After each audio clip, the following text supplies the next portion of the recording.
Volume 2 annexures of the 16th Finance Commission. Number 3, explanatory memorandum as to the action taken on the recommendations contained in the above report.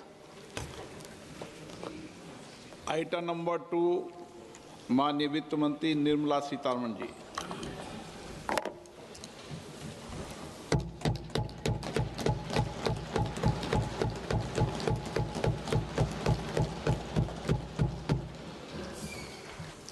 Honorable Speaker, sir, on the sacred occasion of Magh Purnima and the birth anniversary of Guru Ravidas, I present the budget for the year 2026-2027. Since we assumed office 12 years ago, India's economic trajectory has been marked by stability, fiscal discipline, sustained growth, and moderate inflation. This is the result of conscious choices we have made, even in times heightened uncertainty and disruption.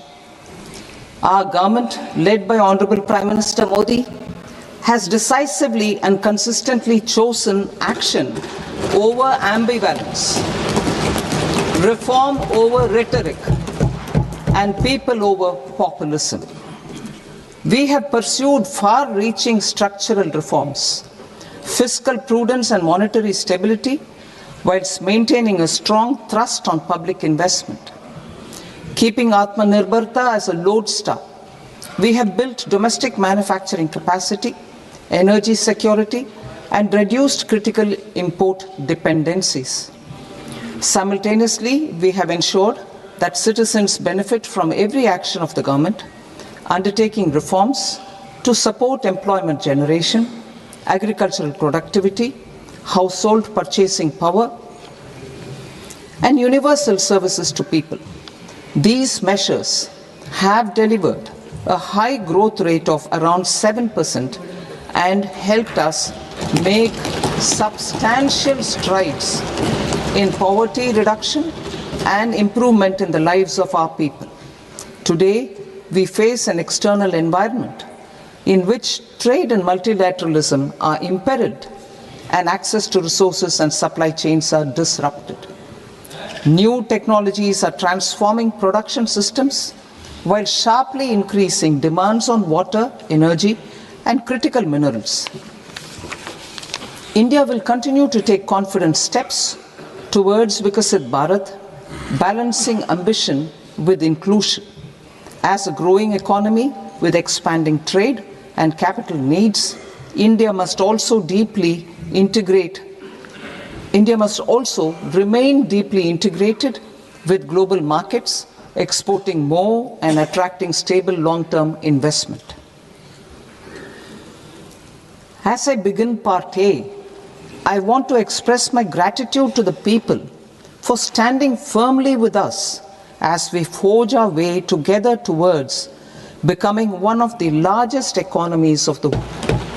Our aim is to transform aspiration into achievement and potential into performance as we ensure that the dividends of growth reach every farmer, the scheduled caste, the scheduled tribe,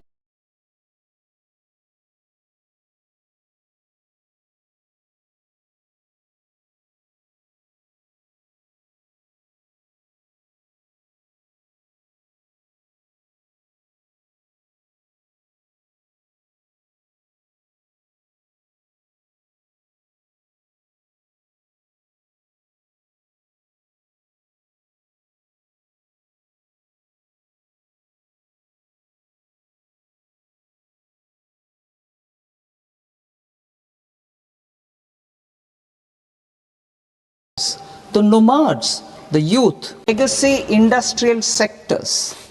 3, creating champion MSMEs. 4, delivering a powerful push for infrastructure. 5, ensuring long-term security and stability. And 6, developing city economic regions. Scaling up of manufacturing in 7 strategic and frontier sectors. Biopharma Shakti, meaning biopharma strategy for health advancement through knowledge, technology, and innovation. India's disease burden is observed to be shifting towards non-communicable diseases like diabetes, cancer, and autoimmune disorders. Biologic medicines are key to longevity and quality of life at affordable costs. To develop India as a global biopharma manufacturing hub,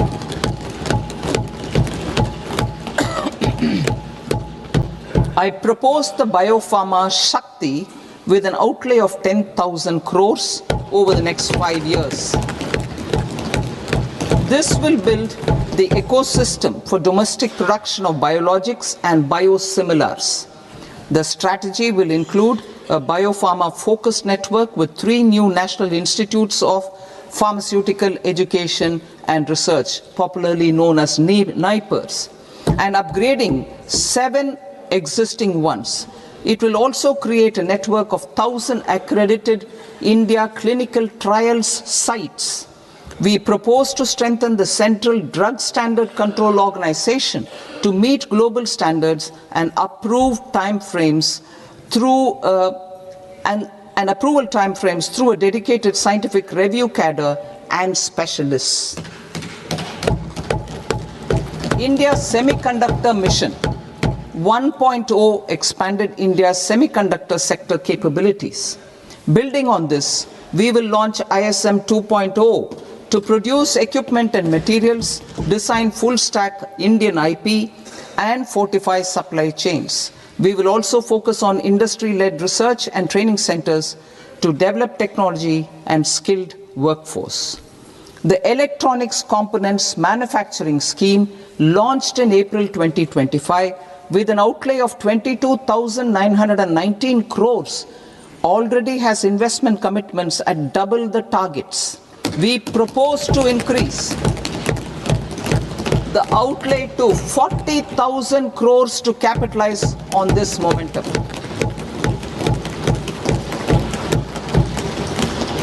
Establish dedicated rare earth corridors to promote mining, processing, research, and manufacturing.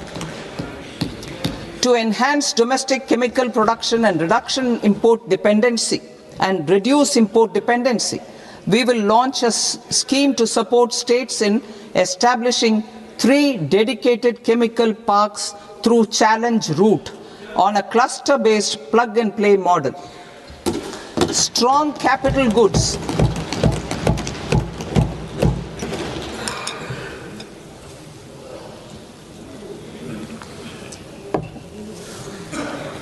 Strong capital goods capability is a determinant of productivity and quality across different sectors. Towards building this capacity, I propose the following. High-tech tool rooms will be established by central public sector enterprises at 2 locations as digitally enabled work cost. 2. A scheme for enhancement of construction and infrastructure equipments will be introduced to strengthen domestic manufacturing of high value and technologically advanced CIE. This can range from lifts in a multi-storied apartment or firefighting equipment in multiplexes, large or small, and to tunnel boring equipments for building metros and high-altitude roads. I also propose a scheme for container manufacturing to create a globally competitive container manufacturing ecosystem with a budgetary allocation of 10,000 crores over a 5-year period. For the labor-intensive textile sector, I propose an integrated program with 5 subparts. 1. The National Fiber Scheme for self-reliance in natural fibers, such as silk, wool, and jute, man-made fibers, and new-age fibers. Textile expansion and employment scheme to modernize traditional clusters with capital support for machinery, technology upgradation, and common testing and certification centers. 3. The National Handloom and Handicraft Program to integrate and strengthen existing schemes and ensure targeted support for weavers and artisans. Tex Eco Initiative to promote globally competitive and sustainable textiles and apparels. Samarth 2.0 to modernize the upgrade the textile skilling ecosystem through collaboration with industry and academic institutions. Further, I propose to set up mega textile parks in challenge mode. They can also focus on bringing value addition to technical textiles. I propose to launch the Mahatma Gandhi Gram Swaraj initiative to strengthen khadi, handloom and handicrafts. This will help in global market linkage and branding. It will streamline market linkage and branding. It will streamline and support training, skilling, quality of process and production. This will benefit our weavers, village industries, one district, one product ODOP initiative, and also our rural youth. India has the potential goods that will promote manufacturing, research, and innovation in equipment design as well as material sciences. Rejuvenation of legacy industrial clusters. I propose to energy upgradation, champion SMEs and supporting micro enterprises. Recognizing MSMEs as a vital engine of growth, I propose a three-pronged approach to help them grow as champions. Equity support. I propose to introduce a dedicated 10,000 crores SME growth fund to create future champions, incentivizing enterprises based on select criteria. I also propose to top up the Self-Reliant India Fund set up in 2021 with 2,000 crores to continue support to micros and maintain their access to risk capital.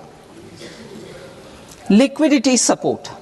With TREDS, more than 7 lakh crore has been made. 1. Mandate TREDS as the transaction settlement platform for all purchases from MSMEs by CPSEs, serving as a benchmark for other corporates. 2. Introduce a credit guarantee support mechanism through CGTMSE for invoice discounting on TREDS platform. 3. Link GEM with TREDS for sharing information with financiers about government purchases from MSMEs, encouraging cheaper and quicker financing. 4. Introduce TREDS receivables as asset-backed securities, helping develop a secondary market, enhancing liquidity and settlement of transactions. Professional support. Government will facilitate professional institutions such as the ICAI, ICSI, ICMAI to design short-term modular courses and practical tools to develop a cadre of corporate mitras, especially in Tier 2 and Tier 3 towns. These accredited para-professionals will help MSMEs meet compliance requirements at affordable costs. Infrastructure. During this past decade, our government has undertaken several initiatives for large-scale enhancement of public infrastructure, including through new financing instruments such as Infrastructure Investment Trust (InvITs) and Real Estate Investment Trust (REITs), and institutions like NIIF and NABFID. We shall continue to focus on developing infrastructure in cities with over 5 lakh population, that is tier 2, tier 3 cities, which have expanded to become growth centers. Public capital expenditure has increased manifold from 2 lakh crore in 2014-15 to an allocation of 11.2 lakh crore in BE 25-26. In this coming year, that is financial year 2026-27, I propose to increase it to 12.2 lakh crores to continue the momentum.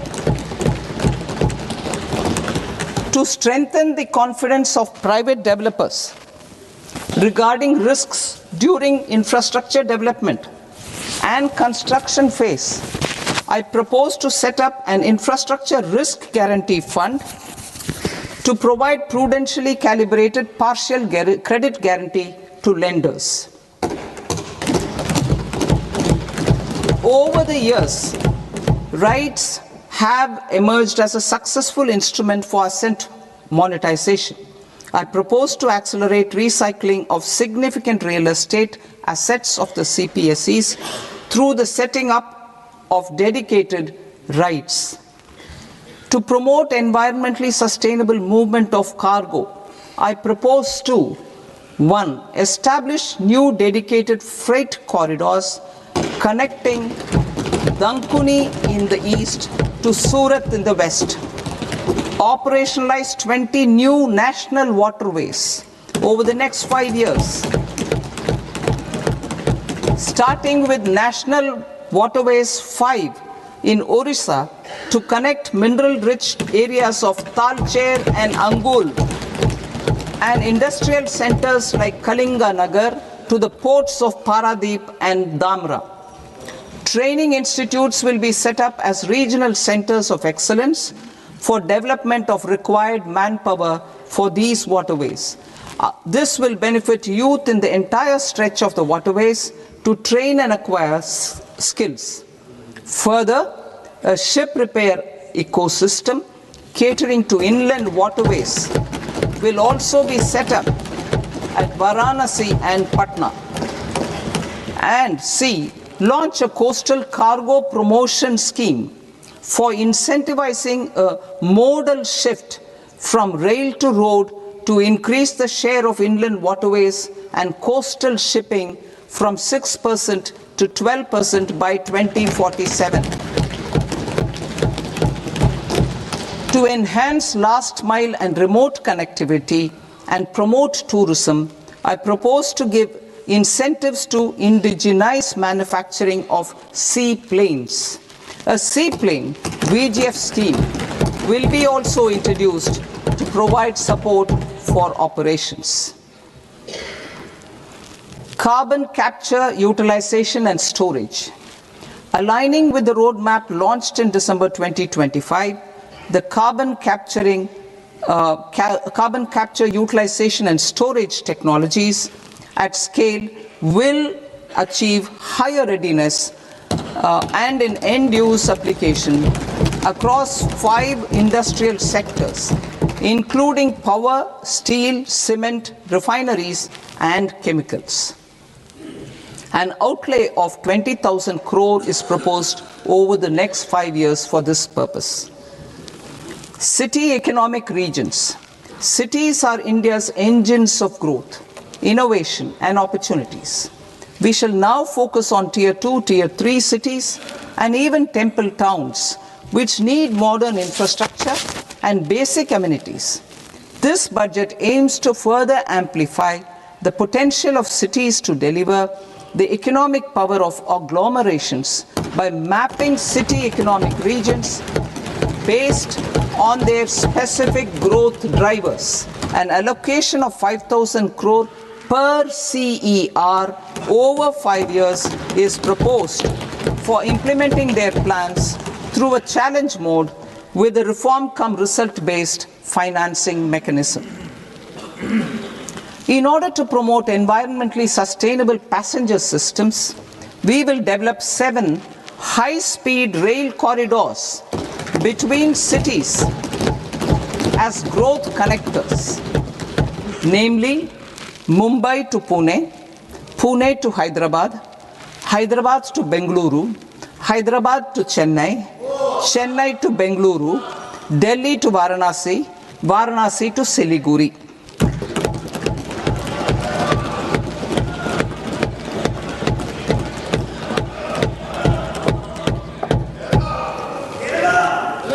Financial sector.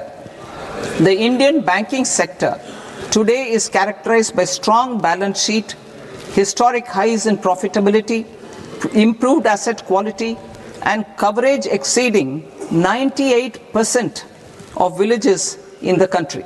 At this juncture, we are well placed to futuristically evaluate the measures needed to continue on the path of reform-led growth of this sector. I propose setting up a high-level committee on banking for Vikasit Bharat. High-level committee on banking for Vikasit Bharat to comprehensively review the sector and align it with India's next phase of growth while safeguarding financial stability, inclusion, and consumer protection. The vision for NBFCs for Vikasit Bharat has been outlined with clear targets for credit disbursement and technology adoption in order to achieve scale and improve efficiency in the public sector NBFCs. As a first step, it is proposed to restructure the Power Finance Corporation and Rural Electrification Corporation. I propose a comprehensive review of the foreign exchange management non-debt instruments rules to create a more contemporary, user-friendly framework for foreign investments consistent with India's evolving economic priorities. Corporate bond market. I propose to introduce a market-making framework with suitable access to funds and derivatives on corporate bond indices. I also propose to introduce total return swaps on corporate bonds. Municipal bonds. To encourage the issuance of municipal bonds of higher value by larger cities, I propose an incentive of 100 crore rupees for a single bond issuance. 100 crore rupees for issuance of more than 1,000 crore. The current scheme under Amrit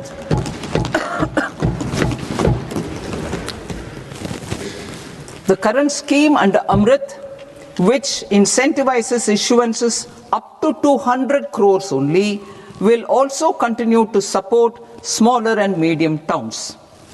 That will also continue to support the smaller and medium towns.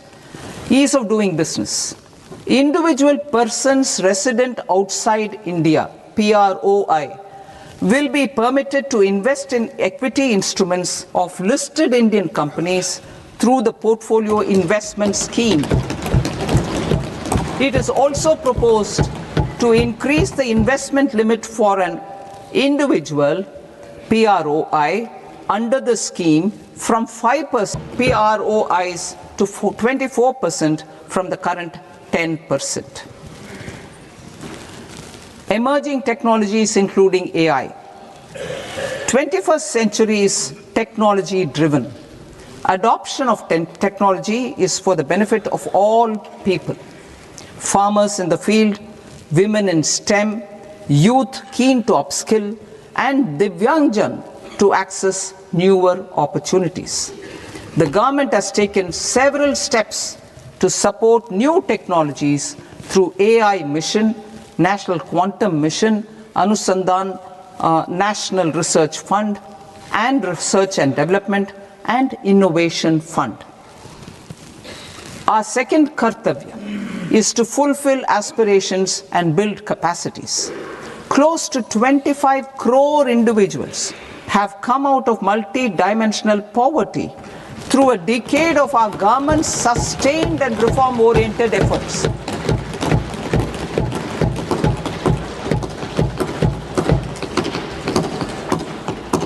on the service sector to provide a pathway to fulfilling aspirations of a youthful India with the following measures.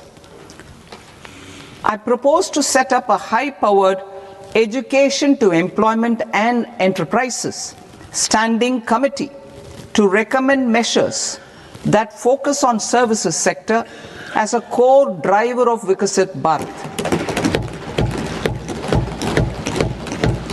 This will make us a global leader in services with a 10% global share by 2047. The committee will prioritize areas to optimize the potential for growth, employment, and exports. They will also assess the impact of emerging technologies, including AI, on jobs and skill requirements and propose measures thereof. To create a range of skilled career pathways, a new range of skilled career pathways for our youth, I propose interventions in the following sectors. Health. Existing institutions for allied health professionals will be upgraded and new AHP institutions established in private and government sectors.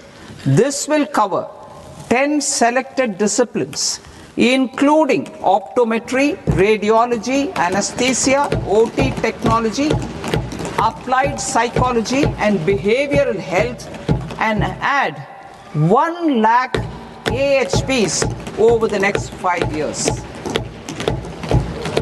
A strong care system covering geriatric and allied care services will be built. A variety of NSQF aligned programs will be developed to train multi-skilled caregivers, combining core care and allied skills such as wellness, yoga, and operation of medical assistive devices. In the coming year, 1.5 lakh caregivers will be trained.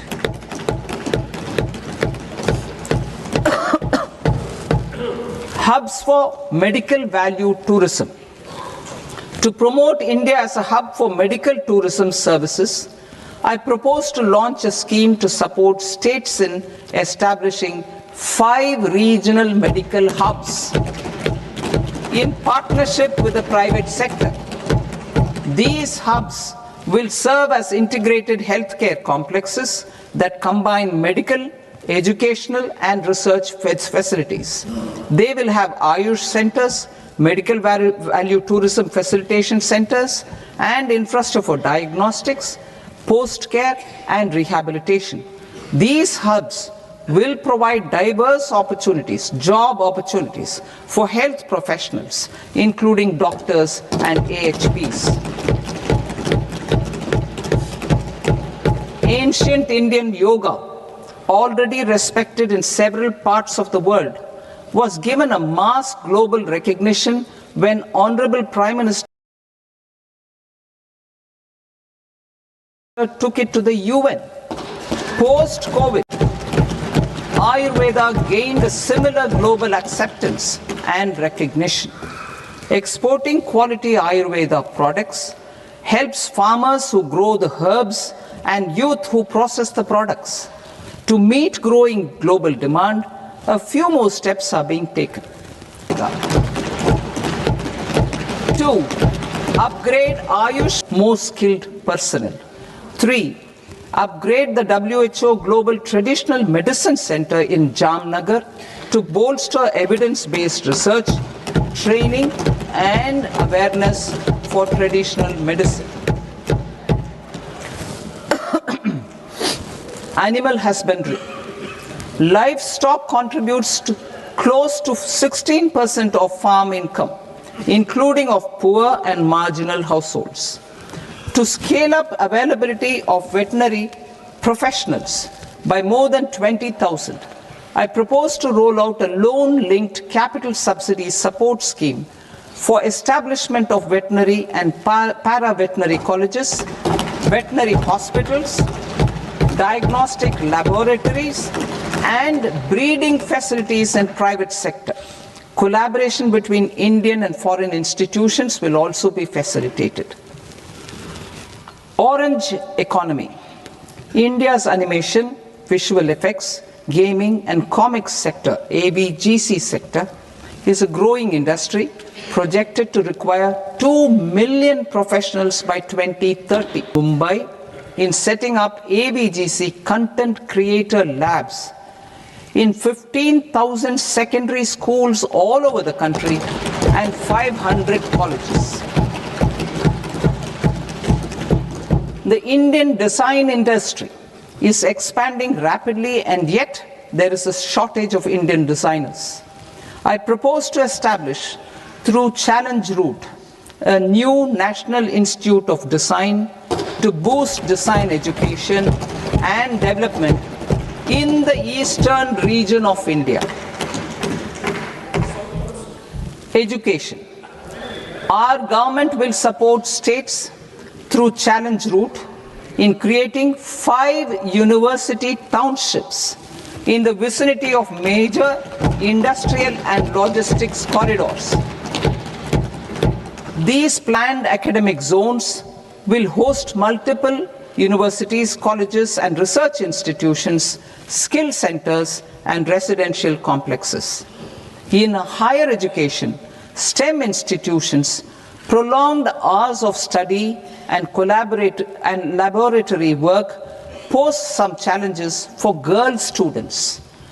Through VGF, Viability Gap Funding and capital support, one girls' hostel will be established in every district.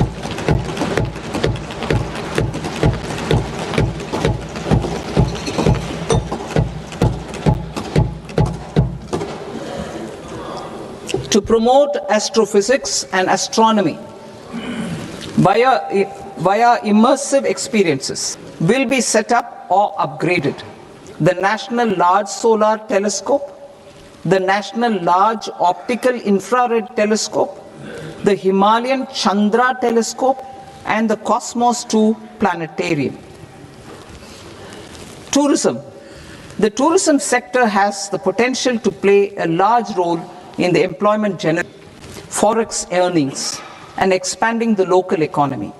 I propose to set up a National Institute of Hospitality by upgrading the existing National Council for Hotel Management and Catering Technology. It will function as a bridge between academia, industry, and government. I also propose a pilot scheme for upskilling 10,000 guides in 20 iconic tourist sites through a standardized mode in collaboration with the Indian Institute of Management. A national destination digital knowledge grid will be established to digitally document all places of significance, cultural, spiritual, and heritage. This initiative will create a new ecosystem of jobs for local researchers, historians, content creators, and technology partners. India has the potential and opportunity to offer world-class trekking and hiking experience. We will develop ecologically sustainable mountain trails in Himachal Pradesh, Uttarakhand, and Jammu Kashmir. Also in Araku Valley in the Eastern Ghats and Podigai Malai in the Western Ghats. Turtle trails along key nesting sites in the coastal areas of Odisha, Karnataka, and Kerala. And 3 bird watching trails along the Pulikat Lake in Andhra Pradesh, Tamil Nadu. It's on the border. Under the visionary leadership of Honorable Prime Minister, we established the International Big Cat Alliance in 2024. This year, India is hosting the first ever Global Big Cat Summit, where heads of governments and ministers from 95 range countries will deliberate on collective strategies for conservation. Heritage and culture tourism. I propose to develop 15 archaeological sites, including Lothal, Dholavira and Leh Palace, into vibrant experiential cultural destinations. Excavated landscapes will be open to the public through curated walkways. Immersive storytelling skills and technologies will be introduced to help conservation labs, interpretation centers, and guides. The sports sector provides multiple means of employment, skilling, and job opportunities. Taking forward the systematic nurturing of sports talent, which is set in motion through the Khelo India program earlier, I propose to launch a Khelo India mission to transform the sports sector over the next decade. The mission will facilitate an integrated talent development pathway supported by training centers, which are foundational, intermediate, and elite levels. B, systematic development of coaches and support staff. C, integration of sports science and technology. D, competitions and leagues to promote sports culture and provide platforms. And E, development of sports infrastructure for training and competition. Our third Kartavya aligns with our vision of Sabka Saath, Sabka Vikas towards Vikasit Bharat. This requires targeted efforts for 1. Increasing farmer incomes through productivity enhancement and entrepreneurship, with special attention to small and marginal farmers. B. Empowering Divyangjan through access to livelihood opportunities, training, and high-quality assistive devices. C. Empowering the vulnerable to access mental health and trauma care. D. Focus on the Purvodaya states and the Northeast region to accelerate development and employment opportunities. Fisheries. We will undertake initiatives for integrated development of 500 reservoirs and Amrit Sarovars. 2. Strengthen the fisheries value chain in coastal areas and enable market linkages involving startups and women-led groups together with fish farmer producer organizations. Animal husbandry. To provide quality employment opportunities in rural and peri-urban areas, we will support the animal husbandry sector in entrepreneurship development through C. Enhanced creation of livestock, dairy, and poultry. Enhanced creation of livestock, dairy, and poultry-focused integrated value chains. And D. Encourage creation of livestock. High-value agriculture. To diversify farm outputs, increase productivity, enhance farmers' incomes, and create new employment opportunities, we will support high-value crops in the coastal areas, agar trees in Northeast, and nuts such as almonds, walnuts, and pine nuts in our hilly regions. All of them will be supported. India is the world's largest producer of coconuts. About 30 million people, 10 million farmers depend on coconuts for their livelihood. To further enhance competitiveness in coconut production, I propose a coconut promotion scheme to increase production and enhance productivity of plants or varieties in major coconut growing states.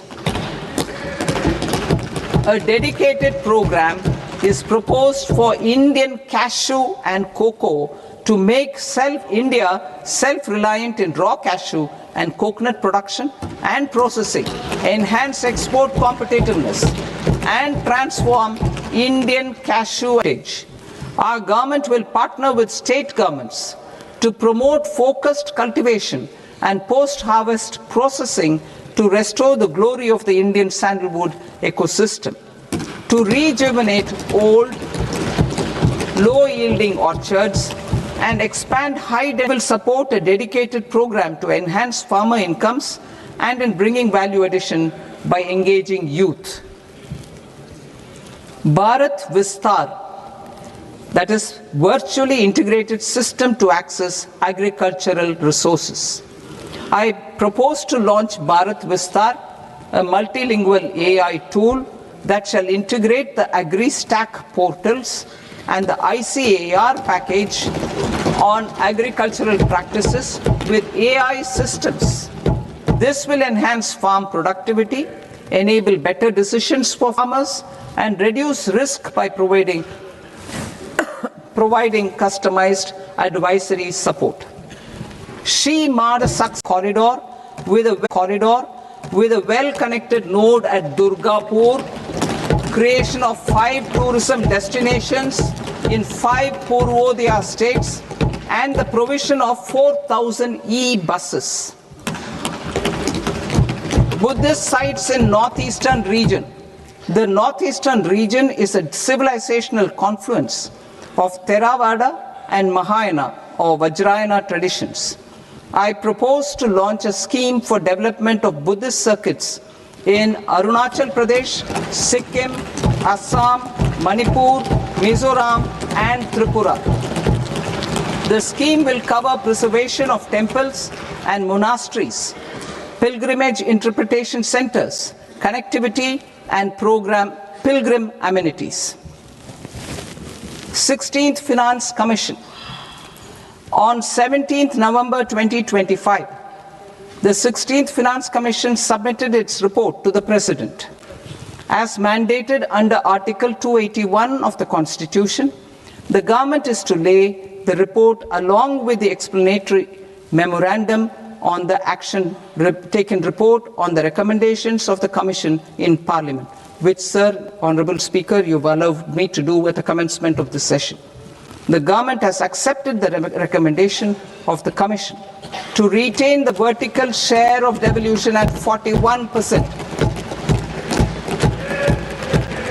As recommended by the Commission, I have provided 1.4 lakh crores of rupees to the states for the year 2026-2027 as Finance Commission grants. These include rural and urban local body and disaster management grants. Fiscal consolidation. Government has been delivering on our fiscal commitments consistently without compromising on social needs. To strive towards accepted standards of fiscal management in Budget 25-26, I had indicated that the central government would target reaching a debt to GDP ratio of 50 plus or minus 1% by 2030-31. In line with this, the debt to GDP ratio is estimated to be 55.6% of GDP in BE 26-27, compared to 56.1% of GDP in RE 25-26. A declining debt to GDP ratio will gradually free up resources for priority sector lending and expenditure by reducing the outgo on interest payments. One of the main operational instruments for debt targeting is the fiscal deficit. I am happy to inform this august House that I fulfilled my commitment made in 2021-2022 to reduce fiscal deficit below 4.5% of GDP by 25-26. In RE 25-26, the fiscal deficit has been estimated at par with BE of 2025-26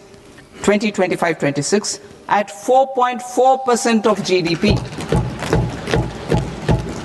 In line with the new fiscal prudence path of debt consolidation, the fiscal deficit in BE 26-27 is estimated to be 4.3% of the GDP.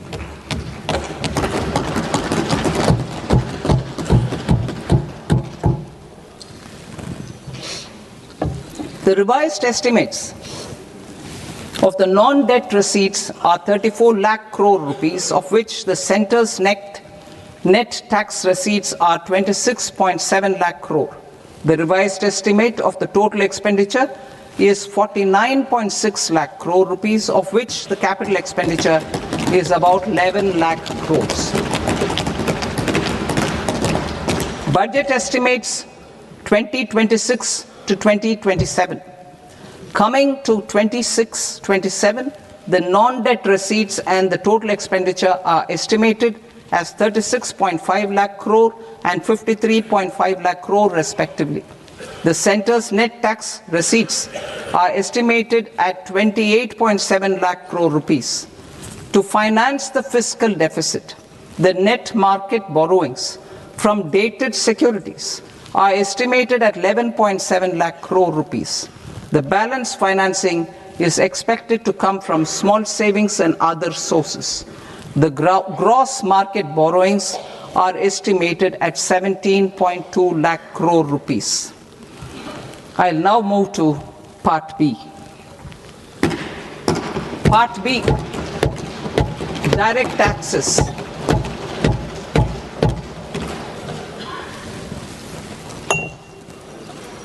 Honorable Speaker, sir, I now present my proposals on direct taxes. New Income Tax Act. In July 2024, I announced a comprehensive review of the Income Tax Act 1961.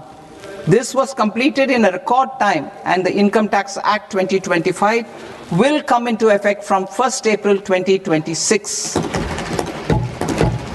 The simplified income tax rules and forms will be notified shortly, giving adequate time to taxpayers to acquaint themselves with its requirements.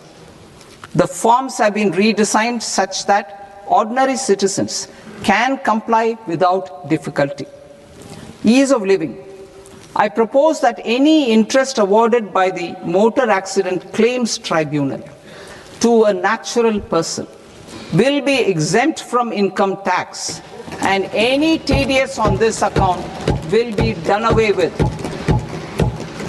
I propose to reduce TCS rate on the sale of overseas tour program package from the current 5% and 20% to 2% without any stipulation of amount. I propose to reduce TCS rate for pursuing education and for medical purposes under the Liberalized Remittance Scheme, popularly known as LRS, from 5% to 2%. Supply of manpower services is proposed to be specifically brought within the ambit of payment to contractors for the purpose of TDS to avoid ambiguity. Thus, TDS on these services will be at the rate of either 1% or 2% only. I propose a scheme for small taxpayers wherein a rule-based automated process will enable obtaining a lower or nil deduction certificate instead of filing an application with the assessing officer. For the ease of taxpayer holding securities in multiple companies, I propose to enable depositories to accept Form 15G or Form 15H from the investor and provide it directly to various relevant companies. I propose to extend time available for revising returns from 31st December to up to 31st March with the payment of a nominal fee. I also propose to stagger the timeline for filing of tax returns. Individuals with ITR 1 and ITR 2 returns will continue to file till 31st July, and non-audit business cases or trusts are proposed to be allowed time till 31st August. TDS on sale of immovable property by a non-resident is proposed to be deducted and deposited through resident buyers and his or her PAN-based challan instead of requiring a TAN, which is a temporary accounting number. to address practical issues of small taxpayers like students, young professionals, tech employees, relocated NRIs, and such others, I propose to introduce a one-time 6-month foreign asset disclosure scheme for these taxpayers to disclose income or assets below a certain size. This scheme would be applicable for two categories of taxpayers, namely A, who did not disclose their overseas income or assets, and B, who disclosed their overseas income and or paid due tax but could not declare the asset acquired. For category A, the limit of undisclosed income or asset is proposed to be up to 1 crore rupees. They need to pay 30% of fair market value of asset or 30% of undisclosed income as tax and 30% as additional income tax in lieu of penalty and would thereby get immunity from prosecution. For category B, asset value is proposed to be up to 5 crore rupees. Here, immunity from both penalty and prosecution will be available with a payment of fee of 1 lakh rupees. Rationalizing penalty and prosecution. Multiplicity of proceedings are hindrance to the ease of doing business. I propose to integrate assessment and penalty proceedings by way of a common order for both.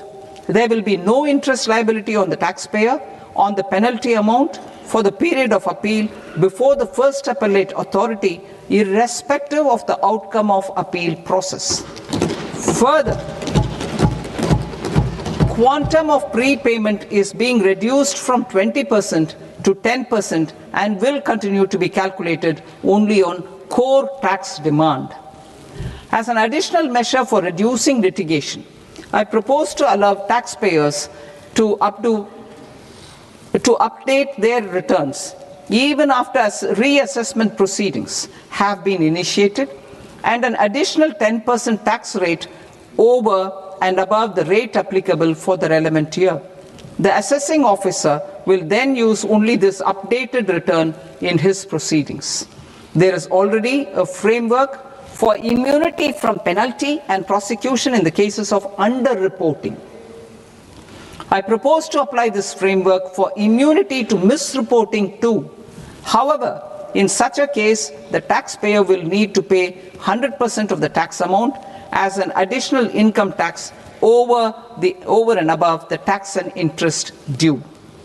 Penalties for certain technical defaults, such as failure to get accounts audited, non-furnishing of transfer pricing audit report, and default in furnishing statement for financial transactions are proposed to be converted into fee.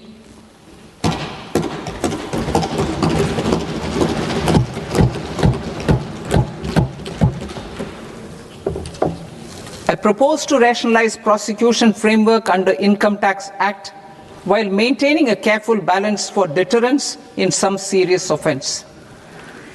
Non-production of books of account and documents and requirement of TDS payment where payment is made in kind are being decriminalized. Further, minor offences will attract fine only. The remaining prosecutions will be graded commensurate with the quantum of offence. They will entail only simple imprisonment with maximum imprisonment reduced to 2 years and power to courts to convert even those into fines. There is no penalty. There is no penalty presently for non-disclosure of non-immovable foreign assets with aggregate value less than 20 lakh rupees. I propose to also provide them with immunity from prosecution with retrospective effect from 1/10/2024.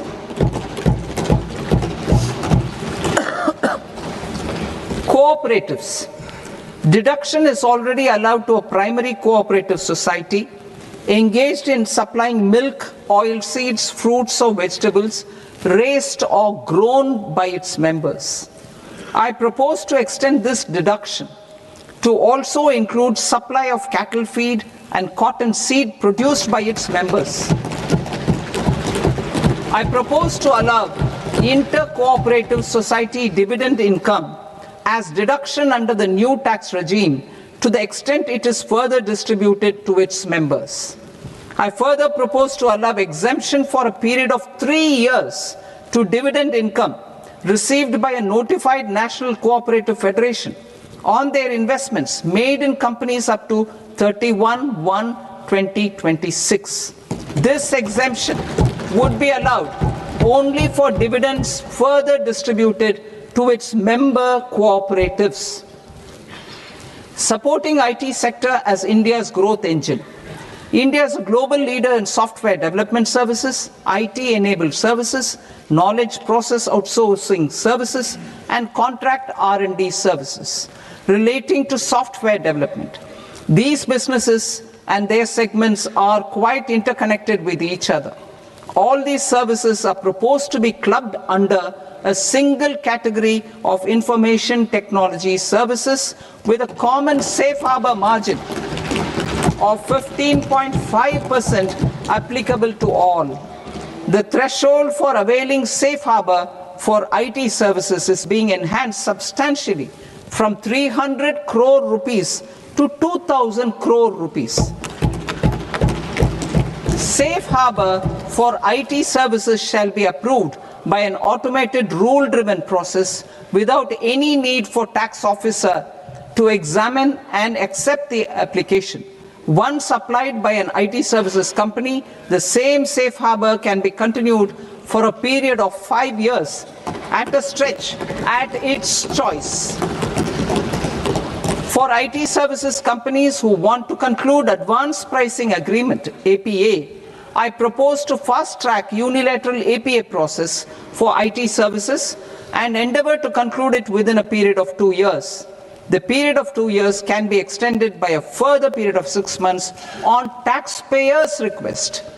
I propose to extend the facility of modified returns available to the entity entering APA to its associated entities also. Attracting global business and investment. Recognizing the need to enable critical infrastructure and boost investment in data centers, I propose to provide tax holiday till 2047 to any foreign company that provides cloud services to customers globally by using data center services from India. It will, however, need to provide services to Indian customers through an Indian reseller entity. I also propose to provide a safe harbor of 15% on cost in case the company providing data center services from India is a related entity.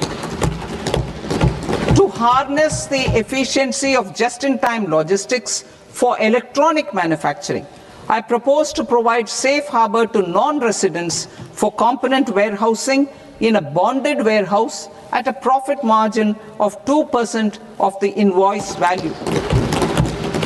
The resultant tax of about 0.7% will be much lower than in competing jurisdictions. To provide fillip to toll manufacturing in India, I propose to provide exemption from income tax for 5 years to any non-resident who provides capital goods, equipment, or tooling to any toll manufacturer in a bonded zone. To encourage vast pool of global talent to work in India for a longer period of time, I propose to provide exemption to global, non-India sourced income of a non-resident expert for a stay period of 5 years under notified schemes. I propose to provide exemption from minimum alternate tax, the MAT, to all non-residents who pay tax on presumptive basis. Tax administration. I propose to constitute a joint committee of Ministry of Corporate Affairs and Central Board of Direct Taxes for incorporating the requirements of income computation and disclosure standards the ICDS, in the Indian Accounting Standards Ind AS itself. Separate accounting requirement based on ICDS will be done away with from the tax year 27-28. To support Prime Minister Modi's vision of homegrown accounting and advisory firms to become global leaders, I propose to rationalize the definition of accountant for the purposes of safe harbor rules. Other tax proposals. Change in taxation of buyback was brought in to address the improper use of buyback route by promoters. In the interest of minority shareholders, I propose to tax buyback for all types of shareholders as capital gains. However, to disincentivize misuse of tax arbitrage, promoters will pay an additional buyback tax. This will make effective tax 22% for corporate promoters. For non-corporate promoters, the effective tax will be 30%. TCS rate for sellers of specific goods, namely alcoholic liquor, scrap, and minerals, will be rationalized to 2%, and that on tendu leaves will be reduced from 5% to 2%. I propose to raise the STT on futures to 0.05% from the present 0.02%. STT on options premium and exercise of options are both proposed to be raised to 0.15% from the present rate of 0.1% and 0.125% respectively. We reformed the taxation landscape for corporates in 2019 by providing them a simplified regime with lower tax rate so that they could productively focus on business rather than on claim of deductions and exemptions. To encourage companies to shift to the new regime, set off of brought forward MAT credit, minimum alternate tax credit, is proposed to be allowed to companies only in the new regime. Set off using available MAT credit is proposed to be allowed to an extent of 1/4 of the tax liability in the new regime. MAT is proposed to be made final tax, so there will be no further credit accumulation from 1st April 2026. In line with this change, the rate of final tax is being reduced to 14% from the current MAT rate of 15%. The brought forward MAT credit of taxpayers accumulated till 30th March 2026 will continue to be available to them for set-off as above. Indirect taxes. I shall now take up proposals related to indirect taxes. My proposals for customs and central excise aim to further simplify the tariff structure, support domestic manufacturing, promote export competitiveness, and correct inversion in duty. To continue weeding out long-continuing customs duty exemptions, I propose to remove certain exemptions on items which are being manufactured in India or where the imports are negligible. Similarly, to further simplify the process of ascertaining the rate of duty applicable on a particular item, I propose to incorporate certain effective rates in various customs notifications to the tariff schedule itself.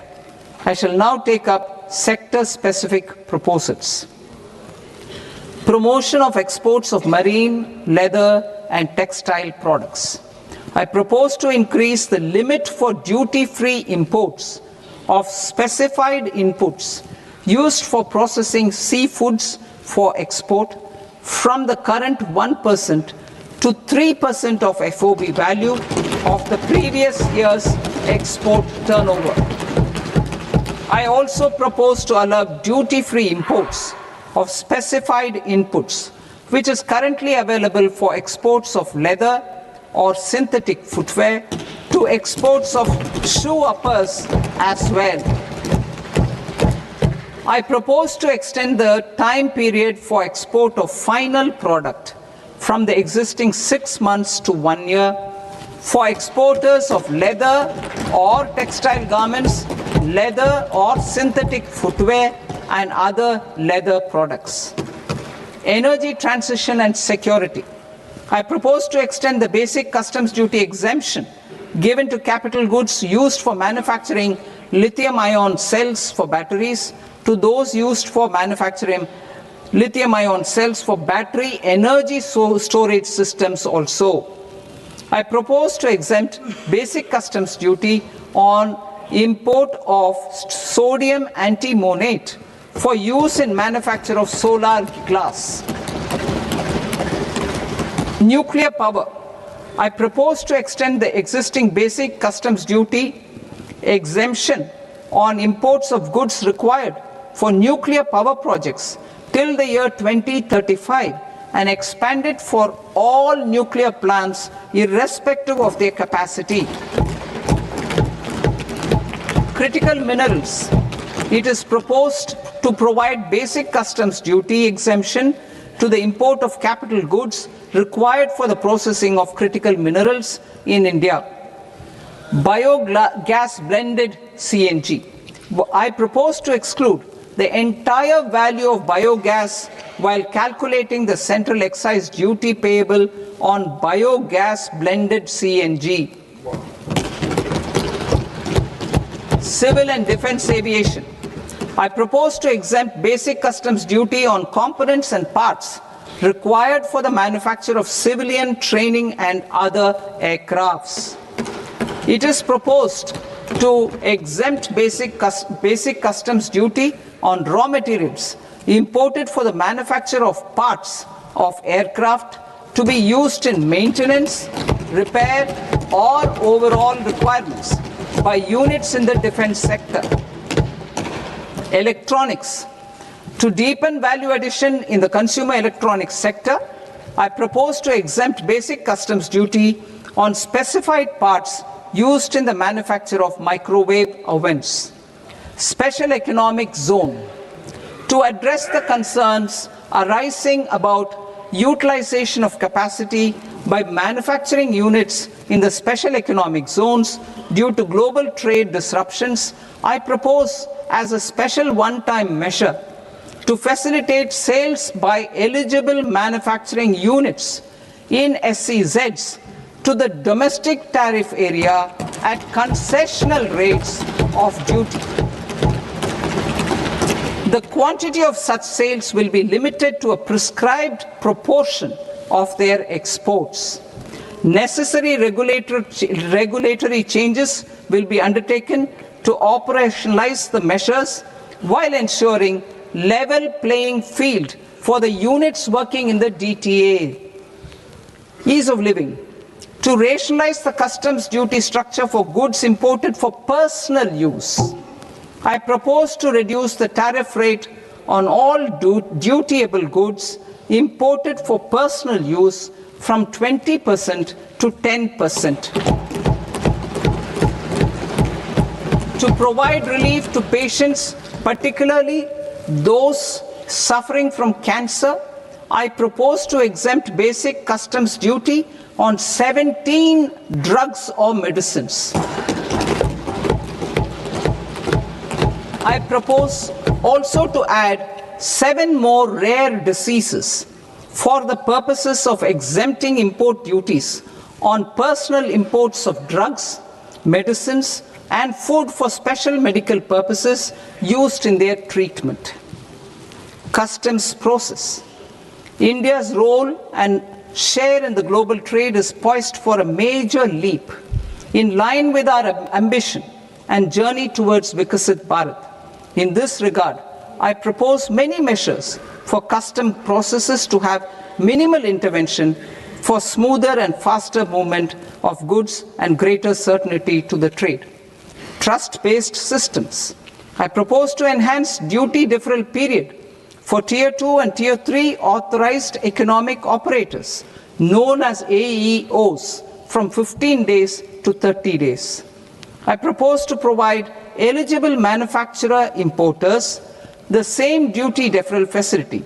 This should encourage them to get themselves accredited as a full-fledged Tier 3 AEO in due course.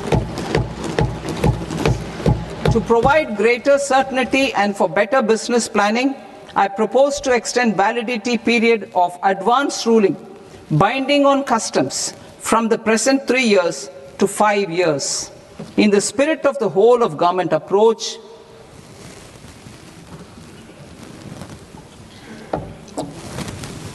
government agencies will be encouraged to leverage AEO accreditation for preferential treatment in clearing their cargo. Regular importers with trusted long-standing supply chains will be recognized in the risk system so that the need for verification of their cargo every time can be minimized. Export cargo using electronic sealing. Export cargo using electronic sealing will be provided through clearance from the factory premises to the ship. For import of goods not needing any compliance, filing of bill of entry by a trusted importer and arrival of goods will automatically notify customs for completing their clearance formalities. This will enable goods to be released immediately on arrival. The customs warehouse framework will be transformed into a warehouse operator-centric system with a self-declarations, electronic tracking, and risk-based audit. These reforms will move away from the current system of officer-dependent approvals and reduce transaction delays and compliance costs. Ease of doing business. Approvals required for cargo clearance from various government agencies will be seamlessly processed through a single and interconnected digital window by the end of the financial year. Processes involved in clearance of food, drugs, plant, and animal and wildlife products, accounting for about 70% of interdicted cargo, will be operationalized on this system by April 2026 itself. For goods not having any compliance requirement, clearance will be done by customs immediately after online registration is completed by the importer, subject to the payment of duty. Customs integrated system will be rolled out in 2 years as a single integrated and scalable platform for all customs processes. Utilization of non-intrusive scanning with advanced imaging and AI technology for risk assessment will be expanded in a phased manner with the objective to scan every container across all the major ports. New export opportunities to support Indian fishermen to fully harness the economic value of marine resources beyond our territorial waters. The following measures will be taken. A. Fish catch by an Indian fishing vessel in exclusive economic zone or on the high seas will be made free of duty. Landing of such fish on foreign port will be treated as export of goods. Safeguards will be put in place to prevent misuse during fish catch, transit, or transshipment. To support aspirations of India's small businesses, artisans, and startups to access global markets through e-commerce, I am pleased to announce complete removal of the current value cap of 10 lakh rupees per consignment on courier exports. In addition, handling of rejected and returned consignments will be improved with effective use of technology for identifying such consignments. I propose to revise provisions governing baggage clearance during international travel to address genuine concerns of passengers. The revised rules will enhance duty-free allowances in line with the present-day travel realities and provide clarity in temporary carriage of goods brought in or taken out. There are honest taxpayers who are willing to settle disputes by paying all their dues, but they get deterred due to negative connotation associated with penalty. They will now be able to close cases by paying an additional amount in lieu of penalty. Honorable Speaker, sir, with this, I commend the budget to this august House. Jai Hind.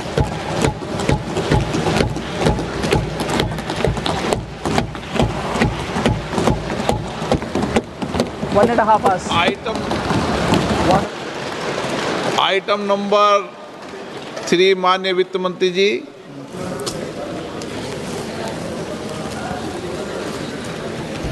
Item number 2, sir. 3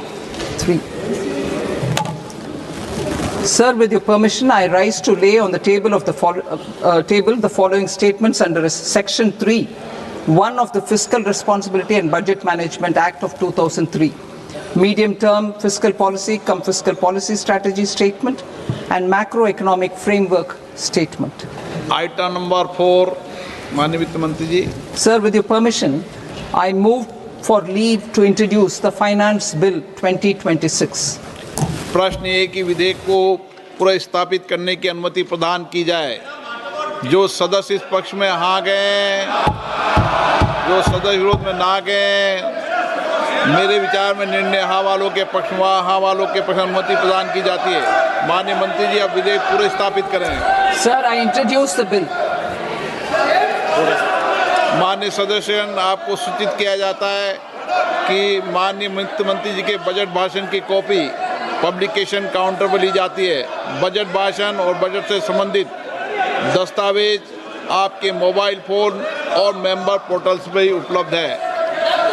सभा की कार्रवाई कल सोमवार दिनांक 2 फरवरी 2026 को प्राप्त 11 बजे तक के लिए स्थगित की जाती है।